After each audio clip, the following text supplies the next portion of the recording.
नमस्कार दोस्तों, धर्म रहस्य चैनल पर आपका एक बार फिर से स्वागत है। आज बात करेंगे एक नए विषय पर। अघोर पंथ के बारे में आप लोगों ने सुना ही होगा, तो आज थोड़ी सी बात अघोर पंथ संप्रदाय के बारे में करेंगे। साथ ही साथ कनफटा अघोरी की कथा भी थोड़ी सी मैं आपको सुनाऊंगा। तो सबसे पहले जान लेते हैं कि अघोर पंथ संप्रदाय है क्या और कैसे ये पैदा हुआ, इसके संबंध में क्या क्या वर्णन आता है और इस समय क्या क्या कहा जाता है। ये जो हमारा अघोर पंथी संप्रदाय है, यह अघोर या अघोरियों का संप्रदाय है। ये एक ऐसा संप्रदाय आज बन गया है कि सबके लिए कौतूहल का विषय रहता है कि अघोरी ऐसे रहते हैं, अघोरी वैसे रहते हैं, अघोरी गंदे होते हैं या ऐसे होते हैं वैसे होते हैं। लेकिन इसके जो प्रवर्तक हैं, यानी कि जो स्वयं अघोर पंथ का जिन्होंने स्थापना की है, वो अघोरनाथ शिव माने जाते हैं। यानी कि भगवान शिव ही अघोर पंथ को पैदा करने वाले हैं। रुद्र की मूर्ति को जो श्वेतास्वर जो है उपनिषद है, श्वेतास्वर, तो उसमें जो है अघोरा या मंगलमयी उन्होंने उस जगह पर रुद्र को कहा है। और उनका अघोर मंत्र भी प्रसिद्ध है, जैसे अघोरभ्य अघोरभ्य अघोरतरभ्य। ये मंत्र जो है, इस मंत्र की जो है प्रसिद्धि तब से चली आ रही है जब से सृष्टि का विकास हुआ है। अघोर पंथ के बारे में ये कहा जाता है कि ये वाम मार्गी शैवों का संप्रदाय है। जो वाम मार्गी लोग रहते हैं उसमें अघोर पंथ माना जाता है, जिसमें आप लोग जानते हैं कपालिक मत है, अवधूत मत है, सरभंग मत है। इस तरह के बहुत सारे मत इसमें शामिल हैं। जितने भी अघोरी हैं उन साधुओं को औघड़ के नाम से भी जाना जाता है। विदेशों में भी, विशेषकर ईरान में भी ऐसे पुराने मतों का पता चलता है कि उस समय ईरान वगैरह में भी ये संप्रदाय प्रचलित था।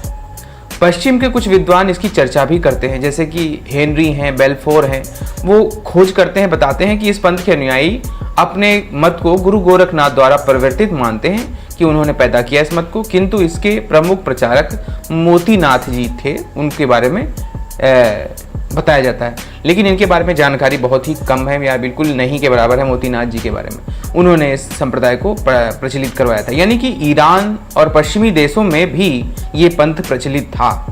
आप इसी से अनुमान लगा लीजिए कि हमारे देश की सीमाएं कहाँ तक जाती थी। तो इसी हिसाब से आगे जो इनमें संत हुए, वो जो प्रसिद्ध संत हुए, उनमें कीनाराम बाबा जी को आप जानते हैं। वो अघोरपंथी साधु थे और बहुत ज़्यादा उन्होंने प्रसिद्धि प्राप्त की। इसकी जो शाखाएं हैं वो 3 तरह की, मतलब 3 भागों में ये अघोर पंथ बटा हुआ था, जिसमें 3 प्रसिद्ध साधु हैं। जिसमें एक थे औघड़ नाम से जो ज़्यादातर प्रसिद्धि हैं, दूसरे थे सरभंगी और तीसरे थे घुरे। तो इनमें से जो पहली शाखा है वो कल्लू सिंह और कालूराम जो हुए, उसमें वो जो कि कीनाराम बाबा जी के गुरु भी कहलाते थे। कहते हैं कि इस पंथ में गुरु गोरखनाथ जी पहले से ही प्रचलित बातें हैं या उनसे जुड़े हुए थे। इस संबंध में शैव मत के जो है पाशुपत और कालामुख संप्रदाय भी इससे जोड़ा जाता है। बाबा कीनाराम अघोरी जो है बनारस के जो है समगढ़ गांव में उत्पन्न हुए थे और बाल्यकाल से ही वो विरक्ति के भाव में रहा करते थे। इन्होंने पहले बाबा शिवाराम वैष्णव जी से दीक्षा ली थी, किंतु फिर वे गिरनार के किसी महात्मा द्वारा जो है प्रभावित हो गए थे और इनको जो है सब दत्तात्रेय के रूप में, गुरु दत्तात्रेय के रूप में भी मानते हैं या जानते हैं। और इन्होंने इस बात की ओर संकेत भी स्वयं किया था।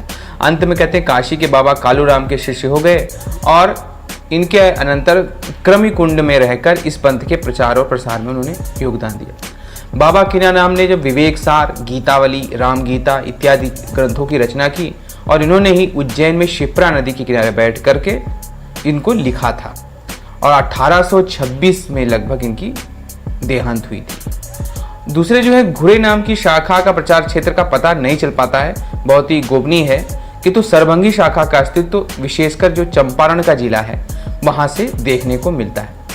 अब बात करते हैं ग्रंथों की, जिसके माध्यम से इनके बारे में थोड़ा बहुत पता लगाते हैं। जैसे तो विवेक सार जो ग्रंथ बाबा कीनाराम ने लिखा था, तो विवेक सार इस पंथ का प्रमुख ग्रंथ माना जाता है, जिसमें बाबा कीनाराम ने आत्मा राम की वंदना की और आत्मानुभव की चर्चा की है। उनके अनुसार सत्य पुरुष निरंजन है, जो सर्वव्यापक है और सभी रूपों में वर्तमान में रहता है। ग्रंथ में उन्होंने वर्णन किया है कि प्रथम 3 में सृष्टि रहस्य, काया परिचय, पिंड ब्रह्मांड, अनाहत नाद और निरंजन इत्यादि का इन्होंने वर्णन बताया। अगले 3 में इन्होंने योग साधना, निरारंभ की स्थिति, आत्मविचार, सहज समाधि की चर्चा इन्होंने की है और शेष 2 में संपूर्ण विश्व के आत्मस्वरूप होने की स्थिति, दया, विवेक आदि से चलने के विषय में इन्होंने कहा है। इन्होंने जो है रामगढ़, देवल, हरिहरपुर, क्रमिकुंड में 4 मठों की स्थापना की थी और जिनमें से चौथा प्रधान केंद्र माना जाता है।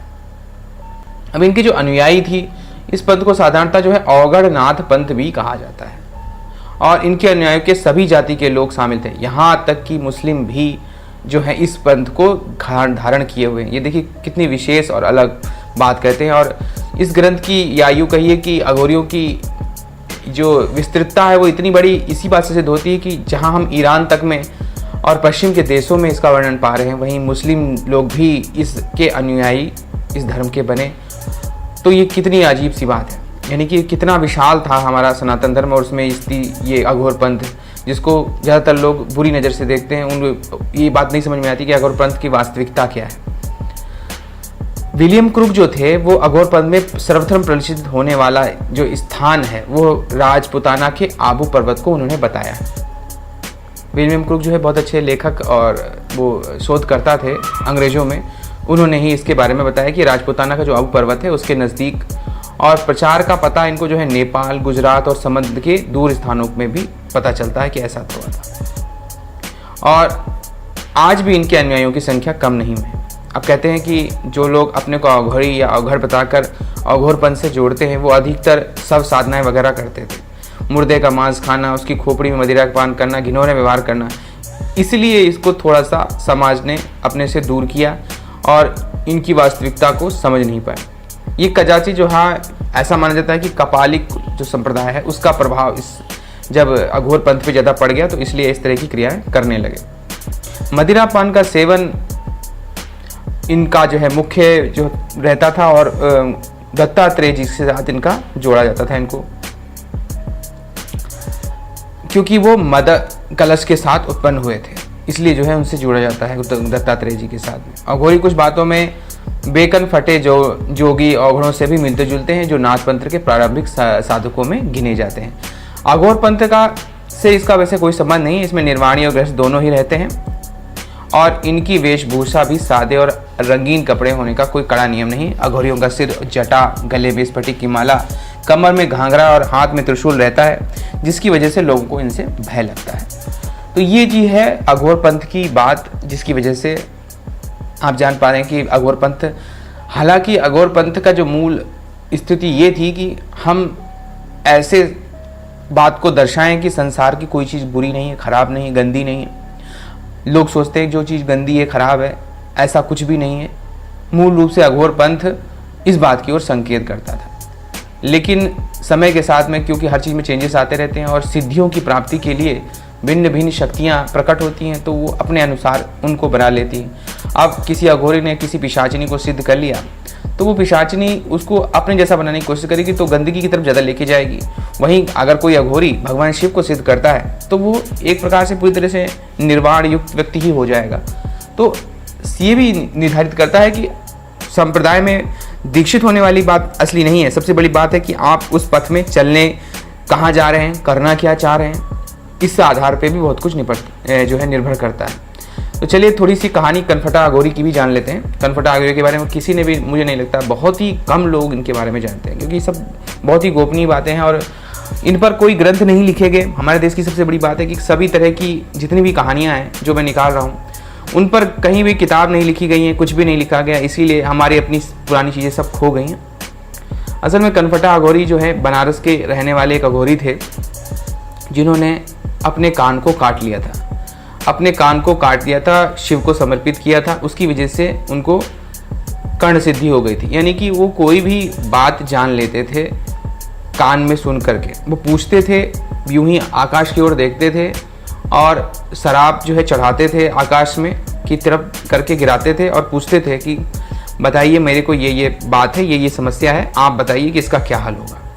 तो कनफटे जी, क्योंकि उनका जहाँ जो कान उनका फटा हुआ था उसी साइड में उनको आवाज़ आती थी और उस आवाज़ को वो सुन करके जान लेते थे कि क्या समस्या है। तो इसी प्रकार से वो एक बार जो है शमशान में विचरण कर रहे थे तो तभी से सामने से एक बहुत ही सुंदर स्त्री उनको दिखाई पड़ी और वो आती है और उनसे कहती है कि मुझे आपसे विवाह करना है। तो कनफटा जी कहते हैं कि मैं तो आपसे विवाह नहीं करना चाहता हूँ, मैं एक अघोरी हूँ और मैं गृहस्थ जीवन नहीं अपनाना चाहता। तो वो कहती है मुझे इस बात से कोई मतलब नहीं है। मैं आपसे प्रेम करने लगी हूँ। आपके जैसा योगी मुझे दिखाई नहीं दे रहा कहीं चारों तरफ, और अगर मैं आपसे विवाह करूँगी तो निश्चित रूप से आपकी अर्धांगिनी बन के आपकी सेवा करूँगी। तो कनफटे की अघोरी ने कहा कि नहीं, मैं एक गृहस्थ जीवन नहीं अपनाना चाहता हूँ और आपके साथ विवाह करके मैं किसी समस्या में नहीं फंसना चाहता। तो वो कहती है कि किस प्रकार की समस्या? जब आप कहते हो कि संसार में कुछ भी बुरा नहीं है, कुछ भी गलत नहीं है, तो फिर मेरे साथ संबंध बनाने में, मुझसे मेरे साथ जुड़ने में क्या समस्या है आपको? कनफटे कहते हैं कि मुझे कोई समस्या नहीं है, लेकिन अगर तुम मेरे साथ रहोगी तो मेरी जैसी हो जाओगी। तो वो कहती है मैं आपके जैसे बनने के लिए ही तो आप आई हूँ। तो फिर कनफटे ने कहा ठीक है, लेकिन अगर हम संबंध भी बनाएंगे तो खुलेआम बनाएंगे। मैं कोई तुम्हारे घर बना के नहीं देने वाला। भोजन, मैं जो भी मांस मदिरा जो भी ग्रहण करूँगा तुम्हें भी वही ग्रहण करनी होगी। तो वो कहने लगी कि हाँ ठीक है, आप जो कहेंगे वो मैं करूँगी साथ में। तो कनफटा ने फिर अपने कान में पूछा कि क्या मैं इससे विवाह कर लूँ? तो वो कहने लगा, जो शक्ति थी वो कहने लगी कि आप इनसे विवाह करने जा रहे हैं, आप इससे थोड़ा सावधान रहिएगा, क्योंकि मुझे नहीं लगता, क्योंकि जिस उद्देश्य से आई हैं उद्देश्य कुछ अलग है। तो कनफटा जो है उन्होंने, क्योंकि वो लड़की काफ़ी सुंदर स्त्री थी, तो उसके प्रेम में पड़ गए और उन्होंने उससे विवाह कर लिया। अब कनफटा जो है उनके साथ रहने लगे, वास करने लगे। लोग जैसे शमशान में खुलेआम शारीरिक संबंध बनाते हैं, उसी तरह वो भी वहाँ पर उसके साथ शारीरिक संबंध बनाते और रात्रि के समय भोजन की व्यवस्था वो करके ले आती और दोनों इसी तरह से काफ़ी खुश रहने लगे। कनफटा हमेशा ये देखता था कि ये इतनी सुंदर कैसे है। एक दिन कहते हैं कि एक उस क्षेत्र से कोई राजा गुजरा, उसने एक बहुत ही सुंदर स्त्री को कनफटा की सेवा करते हुए देखा और उसने कहा कि इस अघोरी के पास ऐसी सुंदर स्त्री का क्या मतलब है। तो वो अघोरी से बात करने लगा और अपने सैनिकों को कहा कि उस स्त्री को उठा लो। तो फिर उस स्त्री को उठा लिया गया और जब उस स्त्री को राजा के सामने लाया गया तो वो पूरी तरह से जली हुई एक लाश थी और वो लाश जलती हुई लाश के रूप में उसके सामने खड़ी होकर उसे कहने लगी कि तुम मुझसे मेरी सुंदरता के कारण यहाँ लाए हो, पर मैं तो कब से जल चुकी हूँ। मैं केवल और केवल कनफटे की हो सकती हूँ और किसी की नहीं, और चाहो तो मुझसे अगर संबंध बनाना चाहो तो आओ मुझे छू करके देख लो। तो वो पूरे शरीर की जली हुई थी, पूरा उसका मांस शरीर का जला हुआ था। उसको देख करके घिन आती थी। तो राजा ने कहा इसे उसी के पास छोड़ के चले आओ। तो वो कनफटे के पास छोड़ के चली आई। कनफटा कहने लगा कि देखा तुमने, जो चीज़ जिसके लिए होती है वो चीज़ उसी के लिए होती है। शक्ति से सिद्धांत यही कहता है, जो जिसकी शक्ति है वो उसी की शक्ति है। यह मेरी पत्नी है, मैं ये जानता हूँ कि यह प्रेतनी है और मुझ पर आकर्षित होकर के आई है। इसने मेरी बहुत ऊर्जा ग्रहण भी कर ली है, लेकिन क्योंकि इसने मेरे पास समर्पण के साथ ही मेरे पास आई थी, इसलिए मैंने इसे मना नहीं किया। मैं ये बात पहले ही जान गया था। इसी प्रकार हम भगवान शिव के प्रति समर्पित हैं और मैं इसी आधार पर कहता हूँ कि वो भी हमारी बात को अवश्य सुनेंगे।